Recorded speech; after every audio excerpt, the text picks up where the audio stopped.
ಬಾಗಲಕೋಟೆಯ ಉಪ ಚುನಾವಣೆ ಸಮಯದಲ್ಲಿ ಎಲ್ಲರ ಸಹಕಾರದಿಂದಾಗಿ ಜಯ ಸಿಕ್ಕಿದೆ. ಹೀಗಾಗಿ ಎಲ್ಲರಿಗೂ ಕೃತಜ್ಞತೆಗಳನ್ನು ಸಲ್ಲಿಸುತ್ತೇನೆ ಎಂದು ನೂತನ ಶಾಸಕರಾಗಿ ಆಯ್ಕೆಯಾಗಿರುವಂತಹ ಉಮೇಶ್ ಮೇಟಿ ಅವರು ತಿಳಿಸಿದ್ದಾರೆ. ಅವರು ಬಾಗಲಕೋಟೆಯ ನವನಗರದ ಪತ್ರಿಕಾ ಭವನದಲ್ಲಿ ಮಾಧ್ಯಮ ಪ್ರತಿನಿಧಿಗಳೊಂದಿಗೆ ಮಾತನಾಡುತ್ತಾ, ಎಲ್ಲರ ಸಲಹೆ ಸಹಕಾರದೊಂದಿಗೆ ಕ್ಷೇತ್ರದ ಅಭಿವೃದ್ಧಿಗೆ ಮಾಡುತ್ತೇನೆ, ನಿಮ್ಮ ಸಲಹೆ ಸಹಕಾರ ನೀಡಿ ಎಂದು ಮನವಿ ಮಾಡಿಕೊಂಡರು.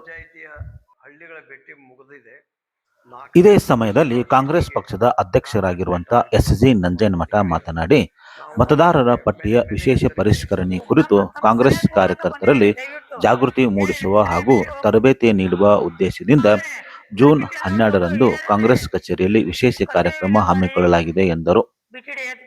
ಮತದಾರರು ಪಟ್ಟಿಯ ಪರಿಷ್ಕರಣೆ ಪ್ರಕ್ರಿಯೆಗೆ ಕಾಂಗ್ರೆಸ್ ಪಕ್ಷ ಹೆಚ್ಚಿನ ಮಹತ್ವ ನೀಡುತ್ತಿದೆ. ಪ್ರತಿಯೊಬ್ಬ ಅರ್ಹ ನಾಗರಿಕರ ಹೆಸರು ಮತದಾರರ ಪಟ್ಟಿಯಲ್ಲಿ ಇರಬೇಕು ಹಾಗೂ ಯಾವುದೇ ಅರ್ಹ ಮತದಾನದ ಹಕ್ಕಿನಿಂದ ವಂಚಿತ ಆಗಬಾರದು ಎಂಬುದು ಪಕ್ಷದ ಪ್ರಮುಖ ಉದ್ದೇಶವಾಗಿದೆ ಎಂದರು. ಈ ಸಂದರ್ಭದಲ್ಲಿ ವಕೀಲರಾಗಿರುವಂತಹ ಚಂದ್ರಶೇಖರ್ ರಾಠೋಡ್, ಮುಖಂಡರಾಗಿರುವಂತಹ ನಾಗರಾಜ್ ಹದ್ಲಿ ಸೇರಿದಂತೆ ಇತರ ಗಣ್ಯಮಾನ್ಯರು ಉಪಸ್ಥಿತರಿದ್ದರು. ಉಪಚುನಾವಣೆ ಸಂದರ್ಭದಲ್ಲಿ ನನ್ನ ಮೇಲೆ ಪ್ರೀತಿ, ವಿಶ್ವಾಸ ಹಾಗೂ ಬೆಂಬಲ ವ್ಯಕ್ತಪಡಿಸಿದ ಎಲ್ಲ ಪತ್ರಕರ್ತರ ಮಿತ್ರರಿಗೆ ಹೃತ್ಪೂರ್ವಕವಾಗಿ ನಮಸ್ಕಾರ ತಿಳಿಸುತ್ತೇನೆ.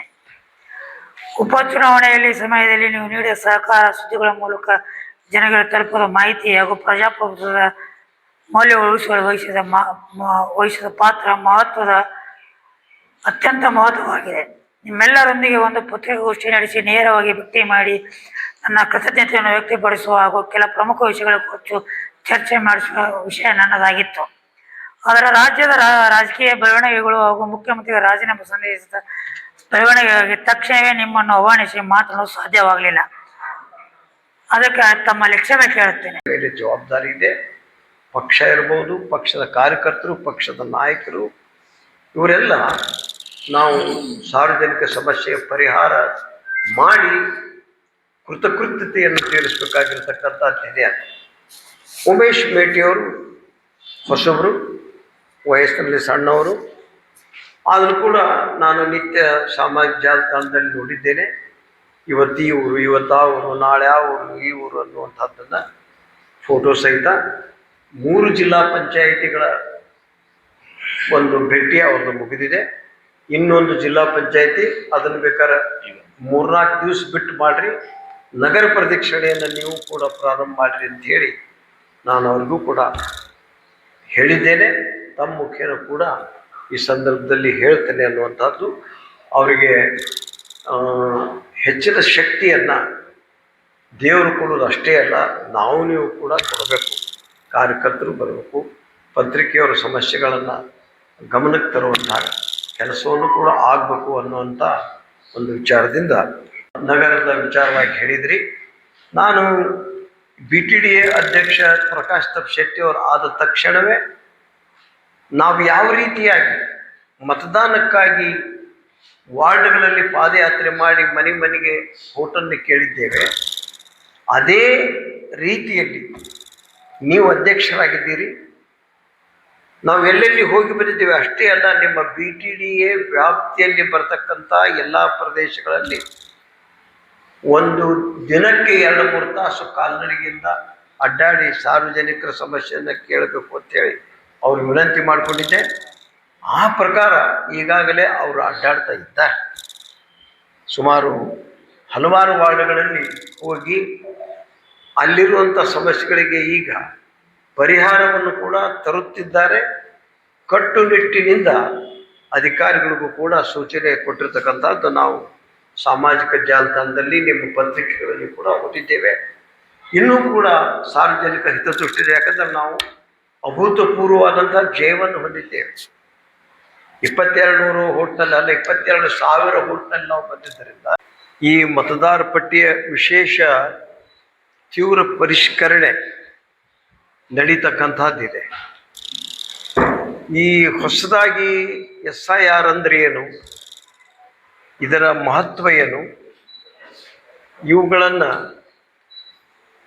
ನಮ್ಮ ಕಾರ್ಯಕರ್ತರಿಗೆ ತಿಳಿಸ್ತಕ್ಕಂಥ ಒಂದು ಕಾರ್ಯಕ್ರಮವನ್ನು ಹಾಕ್ಕೊಂಡಿದ್ದೇವೆ. 12ನೇ ತಾರೀಕಿಗೆ ಮುಂಜಾನೆ ನಮ್ಮ ಬಾಗಲಕೋಟೆ ಜಿಲ್ಲೆಯ ಎಲ್ಲ ಮತದಾರ ಕ್ಷೇತ್ರದ ಎಲ್ಲ ಬ್ಲಾಕಿನಿಂದ 4 ರಿಂದ 5 ಜನರನ್ನ ಅವರು ಗೊತ್ತು ಮಾಡಿ ಕಳಿಸ್ಕೊಡ್ತಾರೆ. ಅವರೆಲ್ಲರಿಗೂ SIR ಮಹತ್ವ, ತೆಗೆದುಕೊಳ್ಬೇಕಾದಂಥ ಕ್ರಮ, ಪರಿಶೀಲನೆ ಮಾಡ್ತಕ್ಕಂಥದ್ದು, ಆ ಮತದಾರ ಪಟ್ಟಿ ಮೇಲೆ ಗಮನ ಕೊಡ್ತಕ್ಕಂಥದ್ದು, ಇವೆಲ್ಲವನ್ನ ಅವರಿಗೆ ತರಬೇತಿಯ ಮುಖಾಂತರ ತಿಳಿಪಡಿಸುವಂಥ ಕಾರ್ಯಕ್ರಮ ಹಾಕಿಕೊಂಡಿದ್ದೇವೆ. ಸಂದರ್ಭದಲ್ಲಿ ಮತದಾರ ಯಾದಿಯ ಕೊನೆ ಹಂತಕ್ಕೆ ತಲುಪತಕ್ಕಂಥ ಸಂದರ್ಭ ಇರುವುದರಿಂದ ನಾವು ಯುದ್ಧೋಪಾದಿಯಲ್ಲಿ ನಾವು ಈಗಾಗಲೇ ಇಡೀ ಜಿಲ್ಲೆಯಲ್ಲಿ ಪ್ರತಿಯೊಂದು ಬೂತಿಗೆ ಬೂತ್ ಸಮಿತಿಯನ್ನು ರಚನೆ ಮಾಡಿದ್ದೆ. ಕಾಂಗ್ರೆಸ್ ಪಕ್ಷದ ಕಾರ್ಯಕರ್ತ ಅಲ್ಲಿಗೊಬ್ಬ ಅಧ್ಯಕ್ಷನನ್ನು ಮಾಡಿದ್ದೆ.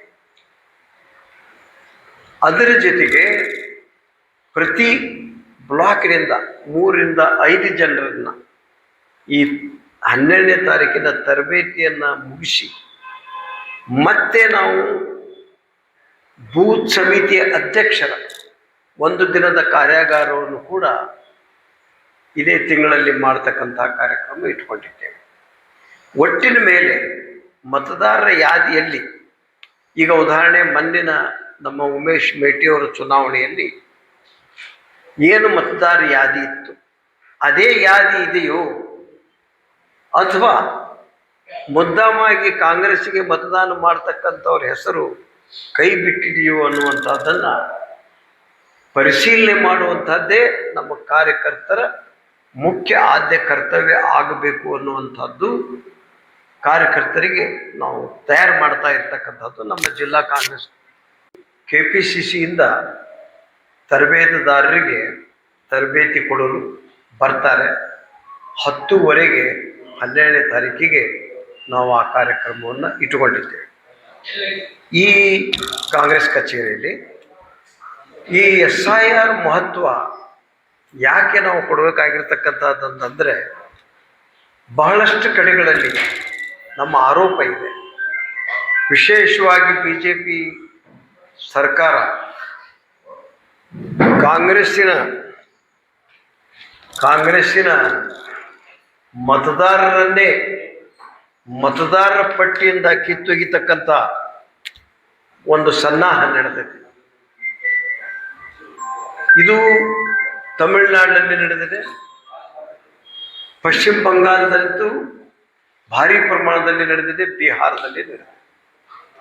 ಯಾರು ಹಿಂದಿನಿಂದ ಬಂದಿರತಕ್ಕಂಥ ನಿರಂತರವಾಗಿ ಕಾಂಗ್ರೆಸ್ ಪಕ್ಷಕ್ಕೆ ಮತವನ್ನು ಮಾಡ್ತಕ್ಕಂಥ ಅವರನ್ನೇ ಪಟ್ಟಿಯಿಂದ ಕೈ ಬಿಡ್ತಕ್ಕಂತಹ ಕೆಲಸ ನಡೆದಿರ್ತಕ್ಕಂಥದ್ದು ದೇಶಾದ್ಯಂತ ಆರೋಪ ಇದೆ.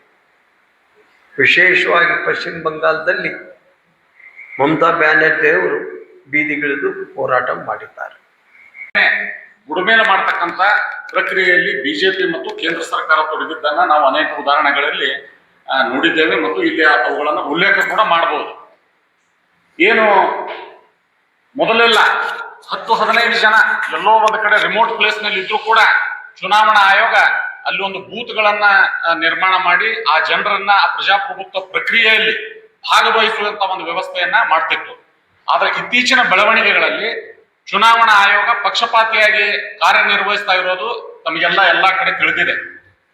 ಪಶ್ಚಿಮ ಬಂಗಾಳದಲ್ಲಿ ಸುಮಾರು 90 ಲಕ್ಷ ಮತದಾರರ ಪಟ್ಟಿಯಿಂದ ಹೊರಗಿಟ್ಟು ಅದರಲ್ಲಿ 27 ಲಕ್ಷ ಜನರನ್ನ ಪ್ರಶ್ನಾರ್ಥಕ ಚಿಹ್ನೆ ಒಳಗಿಟ್ಟು ಅದನ್ನ ನಿರ್ಣಯ ಮಾಡದೆ ಚುನಾವಣೆಯನ್ನ ನಡೆಸಿ ವಾಮ ಮಾರ್ಗದಿಂದ ಅಧಿಕಾರವನ್ನ ಪಡಿತಕ್ಕಂತ ಒಂದು ಕೃತ್ಯವನ್ನ ಕೇಂದ್ರದಲ್ಲಿರ್ತಕ್ಕಂಥ ಬಿಜೆಪಿ ಸರ್ಕಾರ ನಿರಂತರವಾಗಿ ಮಾಡ್ತಾ ಬಂದಿದೆ. ಈ SIR ಅನ್ನುವಂಥದ್ದು ಯಾವುದೇ ರೀತಿಯಾಗಿ ಚುನಾವಣೆಯಲ್ಲಿ ನಿಷ್ಪಕ್ಷಪಾತವಾಗಿ ಮತದಾರರ ಪಟ್ಟಿಯನ್ನ ಪರಿಷ್ಕರಣೆ ಮಾಡ್ತಕ್ಕಂಥ ಪ್ರಕ್ರಿಯೆ ಅಲ್ಲ. ಇದು ಒಂದು ಪಕ್ಷದ ಮತ್ತು ಒಂದು ವಿಚಾರಧಾರೆಯ ಜನರನ್ನ ಉದ್ದೇಶಪೂರ್ವಕವಾಗಿ ಮತದಾನದಿಂದ ಹೊರಗಿಟ್ಟು ತಮ್ಮ ಬೇಕಾದಂತ ರೀತಿನಲ್ಲಿ ಮತದಾರರ ಪಟ್ಟಿಯನ್ನ ಪರಿಷ್ಕರಣೆ ಮಾಡಿಕೊಂಡು ಅದರಲ್ಲಿ ಜಯ ಗಳಿಸ್ತಕ್ಕಂಥದ್ದು, ವಾಮ ಮಾರ್ಗದಿಂದ ಅಧಿಕಾರ ಪಡಿತಕ್ಕಂತ ಒಂದು ಹುನ್ನಾರವನ್ನ ಕೇಂದ್ರದ ಬಿಜೆಪಿ ಸರ್ಕಾರ ಮಾಡ್ತಾ ಇದೆ. ಇವತ್ತು ಚುನಾವಣಾ ಆಯೋಗದ ಕಪಿಮುಷ್ಟಿಯಲ್ಲಿ ಇಟ್ಕೊಂಡು ಕೇಂದ್ರದ ಬಿಜೆಪಿ ಸರ್ಕಾರ ಮಾಡಿದೆ. ಬಾಗಲಕೋಟೆ ಜಿಲ್ಲೆಯಲ್ಲಿ ಸುಮಾರು 5 ಮತಕ್ಷೇತ್ರಗಳನ್ನು ಈಗಾಗಲೇ ಅವರು ಗುರುತಿಸಿದ್ದಾರೆ. ಹೇಗಾದ್ರೂ ಮಾಡಿ ಪರಿಶಿಷ್ಟ ಜಾತಿ, ಪರಿಶಿಷ್ಟ ಪಂಗಡ, ಅಲ್ಪಸಂಖ್ಯಾತರ ಮತಗಳನ್ನೇ ಕಟ್ ಮಾಡೋದು, ಅವರಿಗೆ ಅವರು ಕೊಡದೇ ಇರತಕ್ಕಂತ ದಾಖಲೆಗಳನ್ನ ಕೇಳೋದು. 9 ದಾಖಲೆಗಳನ್ನ, ಸುಮಾರು 11 ದಾಖಲೆಗಳನ್ನ ಅವ್ರು ಕೇಳಿದ್ದಾರೆ. ಅದರಲ್ಲಿ 2 ಈಗಾಗಲೇ ಏನ್ SIR ಆಗಿದೆ ಮತ್ತು ಡಿಲಿಮಿಟೇಷನ್ ಆಗಿದೆ ಆ ಕ್ಷೇತ್ರಗಳಿಗೆ ಸಂಬಂಧಪಟ್ಟಂತವು ಅಸ್ಸಾಂ ಮತ್ತು ಪಶ್ಚಿಮ ಬಂಗಾಳ. ಉಳಿದ 9 ದಾಖಲೆಗಳನ್ನ ಅವ್ರು ಏನ್ ಕೇಳಿದ್ದಾರೆ, 9 ದಾಖಲೆಗಳಲ್ಲಿ ಬಹುತೇಕ ದಾಖಲೆಗಳು ಒಬ್ಬ ಅಶಿಕ್ಷಿತ ಮತದಾರನಿಗೆ ಕೊಡಕ್ಕೆ ಸಾಧ್ಯ ಇಲ್ಲದೆ ಇರುವಂತ ದಾಖಲೆಗಳನ್ನ ಅವ್ರು ಕೇಳ್ತಾ ಇದ್ದಾರೆ. ಅದರಲ್ಲಿ ಅವರು ಆಧಾರ್ ಕಾರ್ಡ್ ಅನ್ನು ಪರಿಗಣನೆ ಮಾಡೋದಿಲ್ಲ, ಇನ್ಕಮ್ ಟ್ಯಾಕ್ಸಿನ ಏನು ಪ್ಯಾನ್ ಕಾರ್ಡ್ ಇದೆ ಅದನ್ನ ಪರಿಗಣನೆ ಮಾಡೋದಿಲ್ಲ, ಆಮೇಲೆ ಅವರ ಭೂ ದಾಖಲೆಗಳನ್ನ ಪರಿಗಣನೆ ಮಾಡೋದಿಲ್ಲ. ಅವರು ಕೇಳತಕ್ಕಂತ ದಾಖಲೆಗಳನ್ನ ಕೊಡಬೇಕು. ನಮ್ಮ ಮಾರ್ಗದಿಂದ ಗೆಲ್ಲಲೇಬೇಕು ಅಂತಕ್ಕಂತ ಒಂದು ವ್ಯವಸ್ಥೆಯನ್ನು ಮಾಡಿಕೊಂಡಿದ್ದೆ ಚುನಾವಣಾ ಆಯೋಗವನ್ನ ಮುಂದಿಟ್ಕೊಂಡು. ಅದರ ಭಾಗವಾಗಿ ನಮ್ಮ ರಾಜ್ಯದಲ್ಲಿ ಕೂಡ SIR ನಡೀತಾ ಇದೆ. ಆ SIR ನಡೆಯುವಾಗ ಎಷ್ಟು ಸಾಧ್ಯ ಆಗತ್ತೋ ತಾವೆಲ್ಲ ಈಗಲೇ ನಾನು ಮುಂಚಿತವಾಗಿ ಹೇಳಲಿಕ್ಕೆ ಬಯಸ್ತೇನೆ. ಅತ್ಯಧಿಕ ಸಂಖ್ಯೆಯಲ್ಲಿ ಅಲ್ಪಸಂಖ್ಯಾತರ ಮತಗಳನ್ನ ಕಟ್ ಮಾಡ್ತಾರೆ, ಪರಿಶಿಷ್ಟ ಜಾತಿ, ಪರಿಶಿಷ್ಟ ಪಂಗಡ ಮತದಾರರನ್ನ ಕಟ್ ಮಾಡ್ತಾರೆ. ಅದು ಇದೀಗ ನಮ್ಮ ಪತ್ರಕರ್ತ ಮಿತ್ರರು ಕೇಳಿದ್ರು, ಯಾವ ಮತದಾರರು ಯಾರಿಗೆ ಹಾಕ್ತಾರ ಅಂತ ಹೆಂಗ್ ಗೊತ್ತಾಗತ್ತ ಅಂತ ಹೇಳಿ. ತಾವು ಹೇಳೋದು ನಿಜ, ಸೈದ್ಧಾಂತಿಕವಾಗಿ ಥಿಯರಾಟಿಕಲಿ ಅದು ನಿಜ ಇರಬಹುದು. ಆದ್ರೆ ಇವತ್ತಿನ ಒಂದು ವ್ಯವಸ್ಥೆಯಲ್ಲಿ, ರಾಜಕೀಯ ವ್ಯವಸ್ಥೆಯಲ್ಲಿ ಯಾರು ಯಾರಿಗೆ ಮತ ಹಾಕ್ತಾರೆ ಅಂತಕ್ಕಂಥದ್ದು ಆಲ್ಮೋಸ್ಟ್ ಆಲ್ ಆಗಿ ಗೊತ್ತಾಗ್ತಕ್ಕಂಥ ವಿಚಾರ. ಅಲ್ಪಸಂಖ್ಯಾತರ ಮತಗಳು ಯಾರಿಗೆ ಹಾಕ್ತಾರೆ, ಪರಿಶಿಷ್ಟ ಜಾತಿ, ಪರಿಶಿಷ್ಟ ಪಂಗಡದ ಹೆಚ್ಚು ಮತಗಳು ಯಾವ ರಾಜಕೀಯ ಪಕ್ಷಕ್ಕೆ ಹೋಗುತ್ತೆ ಅಂತ ಹೇಳಿ ಆಲ್ಮೋಸ್ಟ್ ಆಲ್ ಗೊತ್ತಿರುತ್ತೆ. ಅಂತ ಮತಗಳನ್ನ ಟಾರ್ಗೆಟ್ ಮಾಡಿ ಇವತ್ತು ಚುನಾವಣಾ ಪ್ರಕ್ರಿಯೆಯಿಂದ ಹೊರಗೆ ಇಡತಕ್ಕಂತ ಒಂದು ಹುನ್ನಾರವನ್ನ ಕೇಂದ್ರ ಸರ್ಕಾರ ಮಾಡ್ತಾ ಇದೆ ಚುನಾವಣಾ ಆಯೋಗವನ್ನು ಮುಗಿದುಕೊಂಡು. ಈ ದೇಶದ ಪ್ರಜಾಪ್ರಭುತ್ವ ವ್ಯವಸ್ಥೆಗೆ ಅಪಾಯಕಾರಿಯಾಗಿರ್ತಕ್ಕಂಥ ಬೆಳವಣಿಗೆ.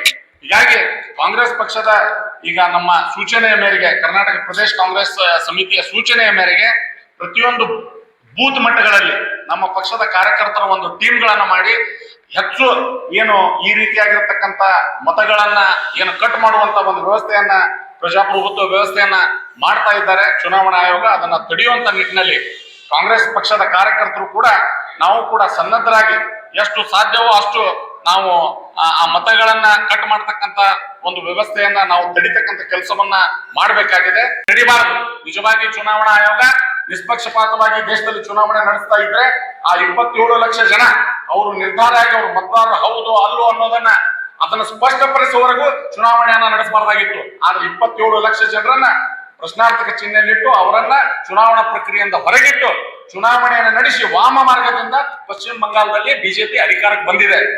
ಇಂತಹ ಒಂದು ವ್ಯವಸ್ಥೆ ಏನಿದೆ, ಈ ವ್ಯವಸ್ಥೆ ದೇಶದ ಪ್ರಜಾಪ್ರಭುತ್ವವನ್ನೇ ಬುಡಮೇಲೆ ಮಾಡತಕ್ಕಂತ ಒಂದು ವ್ಯವಸ್ಥೆ. ಇದು ನಿಲ್ಲಬೇಕು. ಇದು ಯಾರಿಗೂ ಕೂಡ ಒಳ್ಳೇದು ತರ್ತಕ್ಕಂಥ ವಿಚಾರ ಅಲ್ಲ. ಹಾಗಾಗಿ ಈಗ